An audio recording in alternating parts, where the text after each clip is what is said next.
Madam, इतनी रात को कहाँ से आ रही हैं आप? मतलब कहीं घूमने गई थी क्या? घूमने नहीं गई थी, बल्कि आई हूँ नौकरी की तलाश में। मतलब आप यहाँ की नहीं है? जी नहीं। कोई बात नहीं। वैसे इस शहर में आपका कोई रिश्तेदार या दोस्त? हाँ, एक दोस्त है, मतलब था, नहीं है। था है? मतलब आप क्या कहना चाहती हो? क्या आपका उसके साथ झगड़ा हो गया है, या दोस्ती थी पर अब आपको उसके साथ दोस्ती नहीं रखनी? मतलब धोखा दिया क्या उसने? शेखर की बात सुनकर वो लड़की हल्के से मुस्कुराते हुए बोली, कुछ ऐसा ही समझो, पर मुझे धोखा देने वालों को मैं नहीं छोड़ती। उस लड़की की बातें सुनकर शेखर ने पूछा, काफी गुस्से वाली लगती हो आप। वैसे धोखा देने वालों के साथ करती क्या है? मैं जब छोटी थी, करीब 8 साल की, तब बाकी बच्चों की तरह मुझे भी अंधेरे से काफी डर लगता था। हम सब बच्चे मिलकर आस पड़ोस के पेड़ की इमलियां, आम तोड़ने जाते थे। काफी मजा आता था। ऐसे ही एक दिन मेरे पड़ोस वाले लड़के ने धोखे से मुझे खाली पड़े बंगले के अंधेरे कमरे में बंद कर दिया। मैं काफी डर गई थी। मैं खूब रोई, चीखती रही, पर वो मुझे बंद करके जा चुका था। मैं किसी तरह वहाँ से निकली, पर उसे कुछ नहीं कहा। उसकी बात सुनकर शेखर हंसकर बोला, लड़का थोड़ा शरारती था क्या? बचपन होता ही ऐसा है मैडम, मजाक मस्ती भरा। क्या आज भी उसके साथ आपकी दोस्ती है? नहीं। इतनी भी क्या नाराजगी? अब बचपना समझकर भूल जाइए और दोबारा उससे दोस्ती कर लीजिए। अब उसकी जरूरत नहीं, क्योंकि एक दिन स्कूल बस से घर आते वक्त मैंने उसे दरवाजे से धक्का देकर नीचे गिरा दिया। उसकी बात सुनकर शेखर थोड़ा नाराज हो गया। इतना गुस्सा ठीक नहीं। अगर वो लड़का किसी गाड़ी के नीचे आता तो? शेखर की बात सुनकर वो लड़की गुस्से आवाज में बोली, सही कहा, उसी में वो लड़का मारा गया।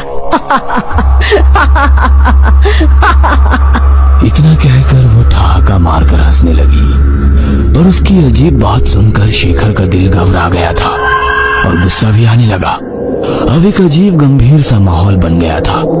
शेखर बिना कुछ बोले चुपचाप गाड़ी चला रहा था, तो वो लड़की सामने वाले आईने से लगातार शेखर को घूरे जा रही थी। तुम्हें डर तो नहीं लग रहा ना? सन्नाटे को चीरती उस लड़की की आवाज सुनकर शेखर थोड़ा हड़बड़ा गया।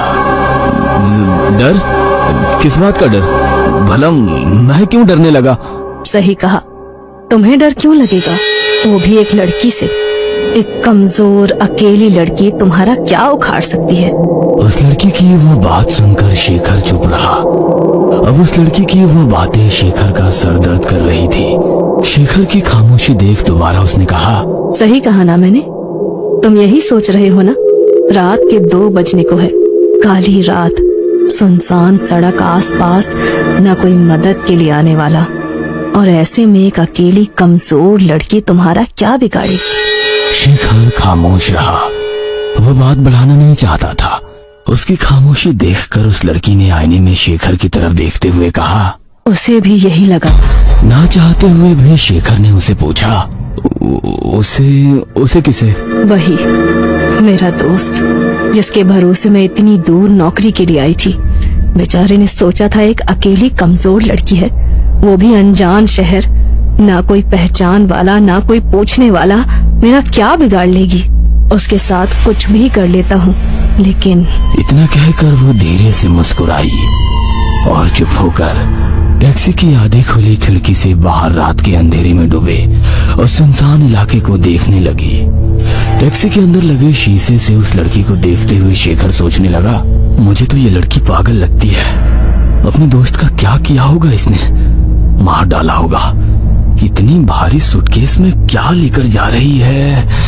कहीं अपने दोस्त को मारकर उसकी लाश को तो नहीं ले जा रही?